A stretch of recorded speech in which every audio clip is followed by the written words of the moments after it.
اعوذ باللہ من الشیطان الرجیم بسم اللہ الرحمن الرحیم سلام اللہ علی بقیت اللہ الاعظم۔ امام حسین علیہ السلام 4 انٹرنیشنل ٹی وی کربلا مقدسہ سے اس وقت آپ پروگرام معرفت منتظر عجل اللہ تعالی فرجہ الشریف ملاحظہ فرما رہے ہیں۔ ہماری گفتگو کا سلسلہ منجی عالم بشریت حضرت امام زمانہ عجل اللہ تعالی فرجہ الشریف کے عنوان سے ہے، اور آج انشاءاللہ العزیز جیسے کل کے پروگرام میں ہم نے دعائے حضرت امام زمانہ عجل اللہ تعالی فرجہ الشریف پر گفتگو کی، اور آج جو ہے وہ انشاءاللہ معرفت امام کے عنوان سے گفتگو کریں گے، اور ہمارے ساتھ محو گفتگو رہیں گے عالی جناب مولانا سید عباس ارشاد نقوی صاحب قبلہ لکھنؤ سے، اور کنٹرول روم سے فرما رہے ہیں کہ رابطہ بھی ہمارا خوشبختانہ قائم ہو چکا ہے۔ السلام علیکم ورحمۃ اللہ وبرکاتہ۔ السلام علیکم۔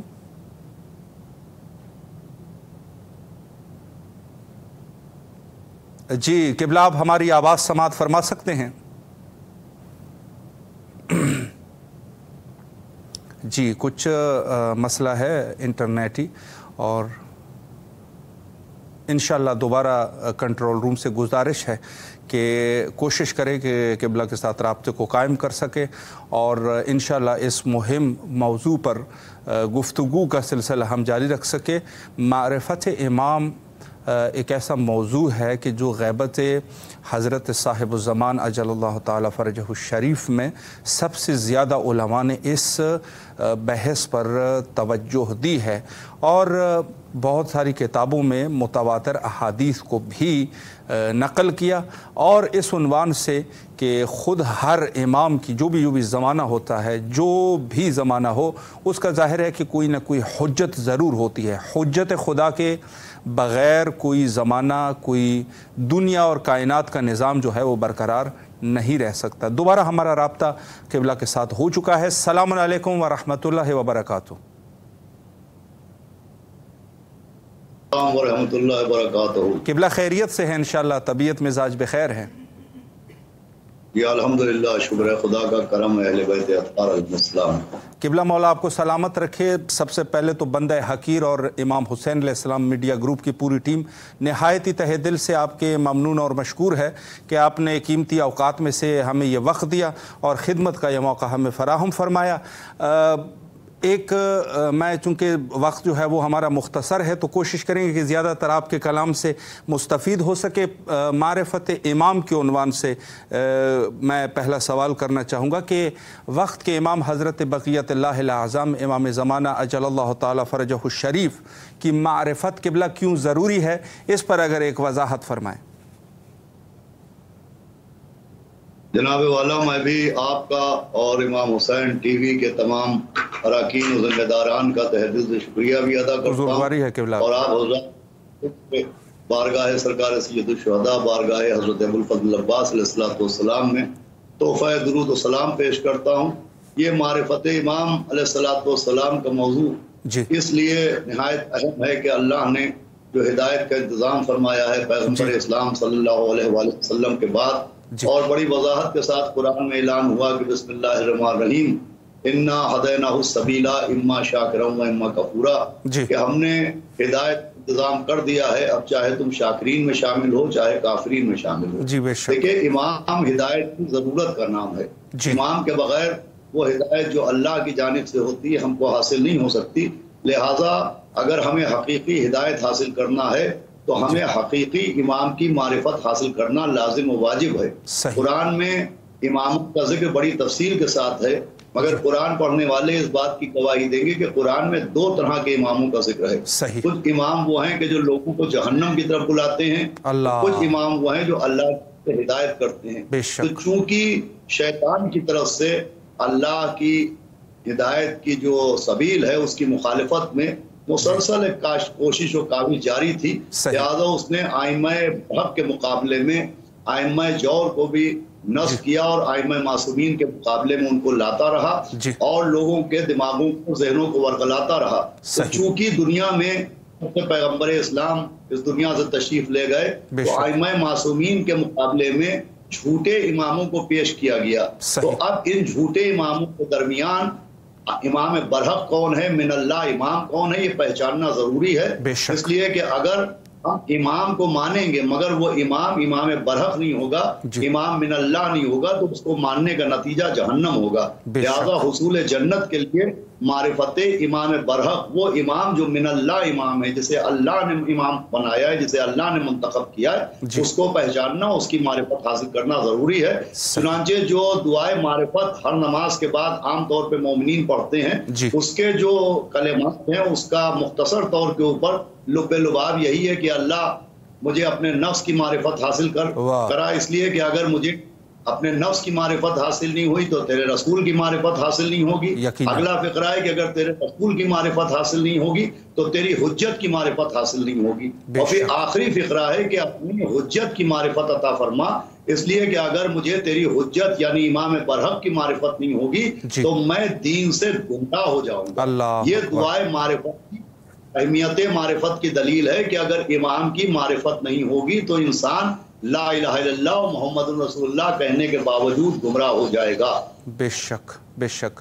بہت خوبصورت طریقے سے قبلہ آپ نے وضاحت فرمائی. ایک سوال میں اس عنوان سے کرنا چاہوں گا کہ ظاہر ہے کہ یہ ایک ایسا دور ہے کہ اس دور میں ہر شخص مستقیماً امام سے اپنا رابطہ قائم نہیں کر سکتا، تو ہم کس طریقے سے اپنی معرفت کو اس کو جو ہے وہ رشد دے سکتے ہیں، اس پر بھی قبلہ اگر ایک وضاحت فرمائیں. دیکھیے معرفت امام علیہ السلام کے حصول کے لیے خود ائمہ معصومین علیہ السلام نے ایک تو بہت سی دعائیں بتائی ہیں. وہ دعائیں بھی معرفت کا ذریعہ ہے، بشرطے کہ ہم ان دعاؤں کو ترجمے کے ساتھ پڑھیں. خالی دعا کی عربی عبارت پڑھنے سے ہمارا مقصد حاصل ہونے والا نہیں ہے. جب تک ہم ان کا ترجمہ نہیں پڑھیں گے تب تک ہمیں معرفت حاصل نہیں ہوگی. دوسرے معرفت کا طریقہ ہے محمد و آل محمد علیہ السلام کے فضائل سے آشنا ہونا. صحیح بھئی اہل بیت علیہ السلام کے فضائل خود پیغمبر اسلام نے بکثرت فضائل جناب امیر المومنین اور فضائل ائمہ معصومین علیہ السلام بیان کیے. تو ان فضائل کا مقصد ہی ہے معرفت.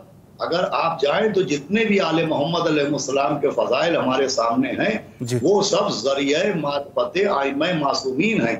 ہر امام کی فضیلت سے یا تو قرآن کے کسی واقعے کی وضاحت ہو رہی ہے یا جو انبیاء کرام گزرے ہیں ان کی عظمت کی تصدیق ہو رہی ہے. بے شک امین علیہ السلام کی معرفت ان کے فضائل کے ذریعے ہوتی ہے. دیکھیں اسی وجہ سے ہمارے یہاں ایام اعضاء میں جو مجالس کا دستور قائم کیا گیا تو طریقہ ذاکری یہ رکھا گیا کہ پہلے فضائل رکھے گئے اس کے بعد مصائب رکھے گئے.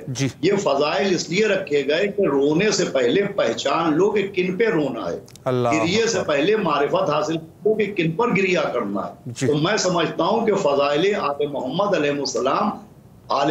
علیہ السلام اور امام برحق کی معرفت حاصل کرنے کا بہترین ذریعہ ہیں. چنانچہ حضرت حجت علیہ السلام کی معرفت کے لیے بھی ائمہ معصومین علیہ السلام کے فضائل ضروری ہیں. اور چنانچہ خود حضرت حجت علیہ السلام میں جو صفات ہوں گی تو چونکہ وہ آخری حجت خدا ہیں تو ان سے پہلے کہ جتنی خدا کی حجتیں ہیں ان سب کی صفتیں ظاہر ہوں گی حضرت حجت کے ذریعے. تو فضائل آل محمد معرفت امام کا بہترین ذریعہ ہے. اس کے علاوہ ہم اپنے نفس کو پاک کریں، نفس کی پاکیزگی، نفس کی طہارت بھی معرفت امام کا ذریعہ بنے گی. بے شک بے شک. قبلہ ایک سوال اس عنوان سے میں کرنا، بڑی معروف حدیث ہے کہ اگر کوئی شخص جو ہے وہ بغیر معرفت امام دنیا سے چلا گیا تو اس کی موت جہالت کی موت ہے. اس حدیث کی آپ کیا تفسیر بیان فرمائیں گے؟ دیکھیے بہت مشہور حدیث ہے اور اہل سنت علماء نے بھی اس حدیث کو اپنی کتابوں میں درج کیا ہے کہ بسم اللہ الرحمن الرحیم من ماتا ولم یعرف امام زمانہ ماتا میتتن جاہلیہ. دیکھیں اس میں جو لفظ آیا ہے وہ لفظ جہالت نہیں آیا ہے، لفظ جاہلیت آیا. جہالت اور جاہلیت فرق ہے. جہالت اور جاہلیت کا فرق یہ ہے کہ علم کا نہ ہونا جہالت ہے اور دین کا نہ ہونا، ایمان کا نہ ہونا جاہلیت ہے۔ اس حدیث کے ذریعے بھی معرفت امام کی اہمیت بیان کی جا رہی کہ جو امام کی معرفت کے بغیر مر جائے گا وہ بے علم ہو کے نہیں مرے گا، بلکہ بے دین ہو کے مرے گا، وہ بے ایمان ہو کے مرے گا۔ تو امام برحق کی معرفت اس لیے ضروری ہے کہ اگر انسان چاہتا ہے اس کا خاتمہ بالخیر ہو۔ میں آپ کی اجازت سے عرض کرنا چاہتا ہوں کہ یہ بات بڑی مشہور ہے کہ امام حسین علیہ السلام جب مدینے سے نکلے ہیں کربلا کے لیے 28 رجب کو، تو آپ نے ایک فقرہ اپنے خطبے میں فرمایا تھا کہ میں اپنے نانا کی امت کی اصلاح کے لیے نکلنا ہوں۔ اب دیکھیں اس اصلاح سے عام طور پہ لوگ یہ سمجھتے ہیں کہ نماز و روزے اور عبادت و احکام شریعت کی اصلاح کے لیے نکلے تھے، تو یہ امام حسین السلام کے مقصد کو بہت سبوک کر دینا ہے۔ امام کس اصلاح کے لیے نکلے تھے اگر اس کو سمجھنا ہے تو ایک واقعہ، جب امام حسین السلام کربلا کے قریب تھے، وہ کوفے کا راستہ پڑا تو ابن زیاد کا ایک قاصد جناب حر کے پاس ابن زیاد کا ایک خط لے کے آیا، اور اس شخص کا تعلق قبیلہ بنی کندہ سے تھا، اور امام حسین السلام کے اصحاب میں جناب ابو شاصع کندی بھی موجود تھے۔ تو جب انہوں نے یہ دیکھا کہ میرے قبیلے کا آدمی ابن زیاد کا قاصد بن گیا ہے اور وہ خط پہنچا رہا ہے، تو انہوں نے تنبیہ کی غرض سے یہ سوچ کے کہ میرے قبیلے کا آدمی ہے وہ آگے بڑھے، انہوں نے کہا کہ تجھے شرم نہیں آتی کہ تو ابن زیاد کا قاصد ہے اور تو یزید کی اطاعت کر رہا ہے؟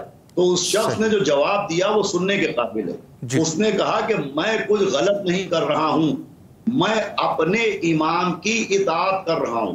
اس کا مطلب یہ کہ جو یزید سے وابستہ افراد تھے وہ بھی منکر امامت نہیں تھے، امامت کے وہ بھی قائل تھے، لیکن انہیں امام برحق کی معرفت نہیں تھی۔ وہ سمجھ رہے تھے جو تخت اقتدار پہ آ جائے وہ امام ہوتا ہے، جسے حکومت حاصل ہو جائے وہ امام ہوتا ہے، جسے لوگ منتخب کر لیں وہ امام ہوتا ہے۔ لیکن قرآن کی روشنی میں، حدیث کی روشنی میں امام وہ ہوتا ہے جسے اللہ منتخب کرتا ہے، امام وہ ہوتا ہے جو معصوم ہوتا ہے، جو ہر خطا اور ہر غلطی سے محفوظ ہوتا ہے، جو آیے تطہیر کا مصداق ہوتا ہے۔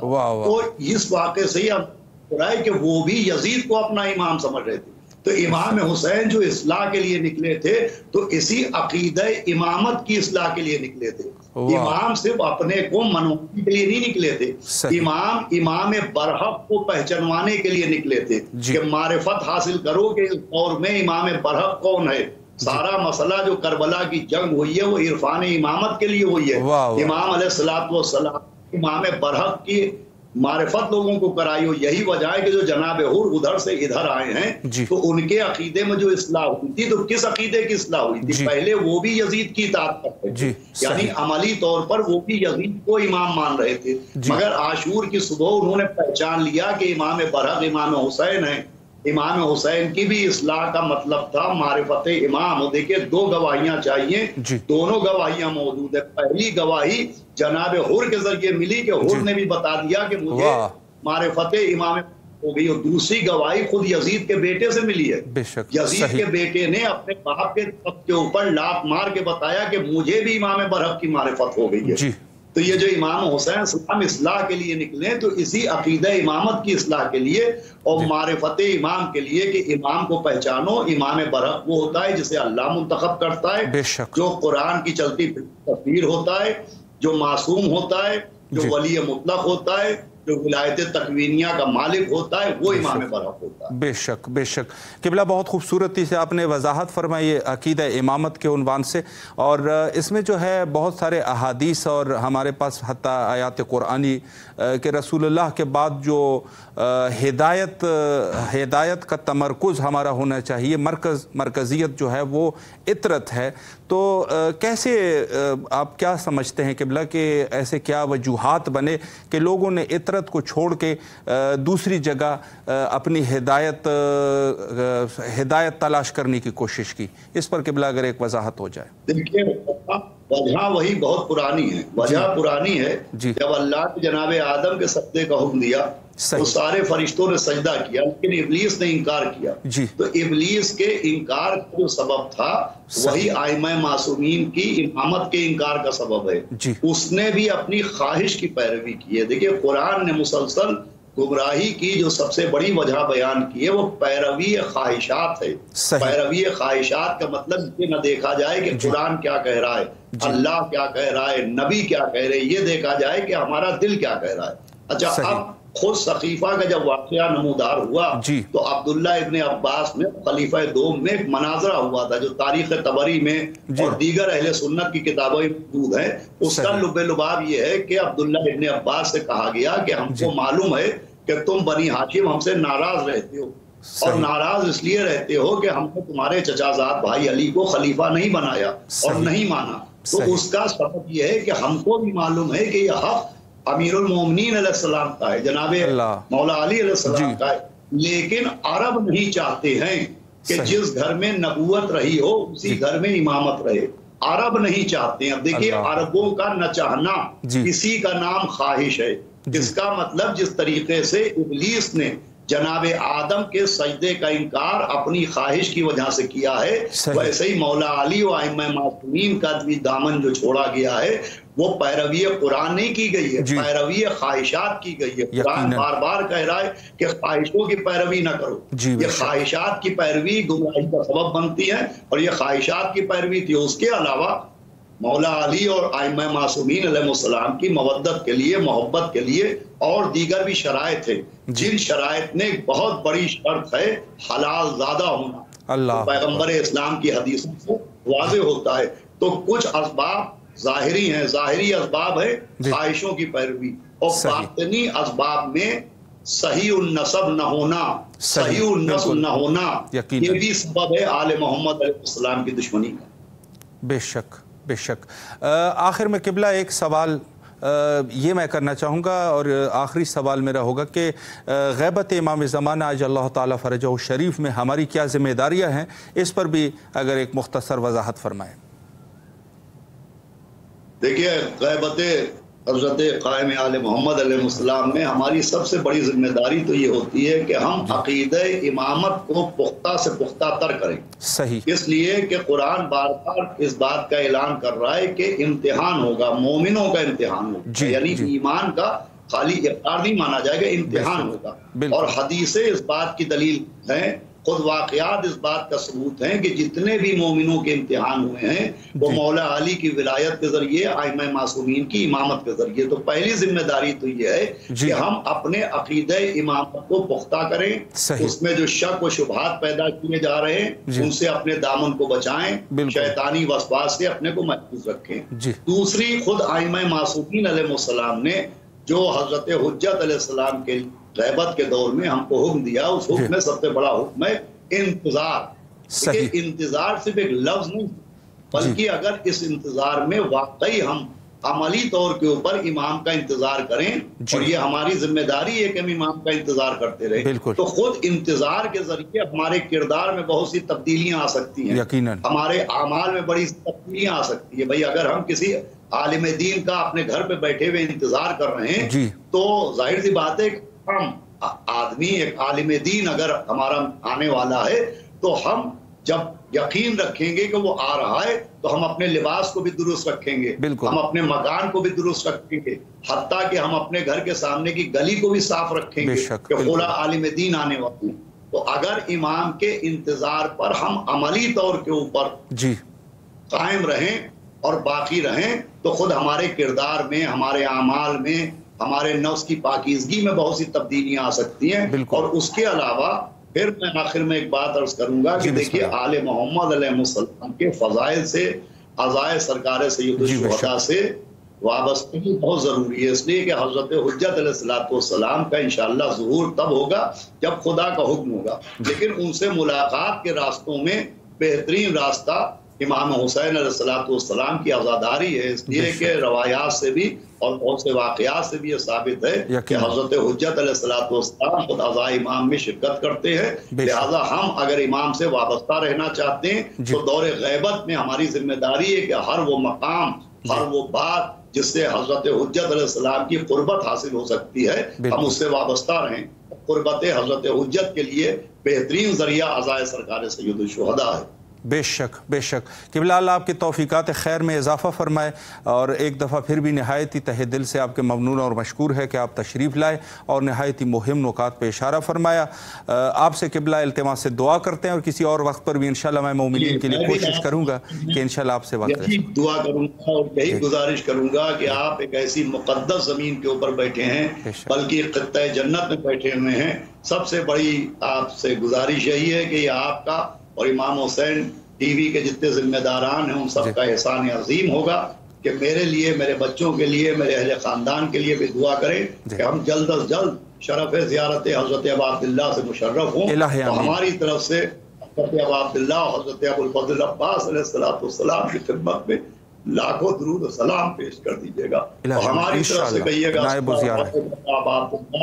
السلام علیکم یا ایھا العبد الصالح۔ خدا حافظ۔ سلامت رہے قبلہ، اللہ آپ کے خلوص کو قبول فرمائے۔ فی امان اللہ، اللہ حافظ، اللہ حافظ۔ بہت ہی خوبصورت گفتگو آپ سماعت فرما رہے تھے۔ میں یہ اگر کہوں کہ دیکھیں ہر چیز میں انسان جو ہے وہ ایک جو ہے وہ سینئر ہوتے ہیں، کچھ اس میں سے جونیئر ہوتے ہیں، تو جہاں تک ایک عظیم شرف جو ہمارے پاس ہے ذاکری حضرت امام حسین علیہ السلام کی ذاکری، تو جس طریقے سے قبلہ مولانا سید عباس ارشاد نقوی صاحب قبلہ جس طریقے سے عزاداری کے فرائض انجام دیتے ہیں، بہت ہی مولا کے مقبول اور نہایت ہی مقبول خطیب اور مقبول ذاکر، ذکر مصیبت اور فضائل اہل البیت علیہم السلام کا جو خاص ایک رحم و کرم ہے اس ہستی کے اوپر، بے شک کہ بے مثال ہے اور بہت ہی خوبصورت طریقے سے بیان فرماتے ہیں۔ اور آپ نے معرفت امام کے عنوان سے بھی آپ نے ملاحظہ فرمایا کہ انہوں نے بہت ہی خوبصورت طریقے سے بیان فرمایا، اور اس کا جو آخری نتیجہ ہے وہ میں یہ اخذ کر چکا ہوں جہاں تک میری بات سمجھ میں آئی کہ یقیناً معرفت جو ہے وہ جو امام کی معرفت ہے، یعنی اولاً تو یہ کہ خود سلسلہ امامت ہے، اور پھر سلسلہ امامت میں سے خود معرفت امام جو کہ ہر دور میں موجود ہوتے ہیں، اس امام کی معرفت ہماری اوپر لازمی اور واجب ہے۔ یعنی اگر کوئی شخص بغیر معرفت امام کی اس دنیا سے رخصت ہو گیا تو اس کی موت جہالت کی موت ہے، یعنی کفر و نفاق اور شرک کی موت ہے، یہ ذہن میں رکھیں۔ یعنی اس قدر لازمی اور ضروری، اور حتیٰ وہ لوگ جو مخالفت بھی کرتے ہیں، مخالفت امامت میں نہیں ہے، میں امامت کی مخالفت نہیں سمجھتا جہاں تک میرے جو مختصر مطالعہ ہے اس عنوان سے، چونکہ اگر امامت کے لوگ منکر ہوتے تو رسول اللہ کے بعد کسی کو نہ بناتے، وہ سربراہ نہ بناتے۔ یقیناً ان کو پتہ ہے کہ یہ امام کا ہونا ضروری ہے، وہ بناتے بھی، آج بھی بناتے ہیں۔ اب جا کے دیوبند میں چلے جائیں، وہاں بھی ان کا ایک امیر ہے جس کو وہ امام صاحب کہتے ہیں، اور اس کے علاوہ پاکستان میں مختلف جگہوں پہ چلے جائیں، چاہے بریلوی ہے، چاہے اہل حدیث ہے، یا چاہے آپ جہاں پر بھی جائیں گے وہاں پر آپ کو ان کے مختلف فرقوں کا مختلف امام ملے گا جو انہوں نے بنائے ہوئے ہیں، اور پھر ان میں سے بھی دیوبند ہے مثلا، جو بھی امیر ان کا ہمیشہ رہے گا، اسی کو مفتی اعظم بھی کہتے ہیں، اسی کو امیر کہتے ہیں، اسی کو جو بھی وہ کہتے ہیں۔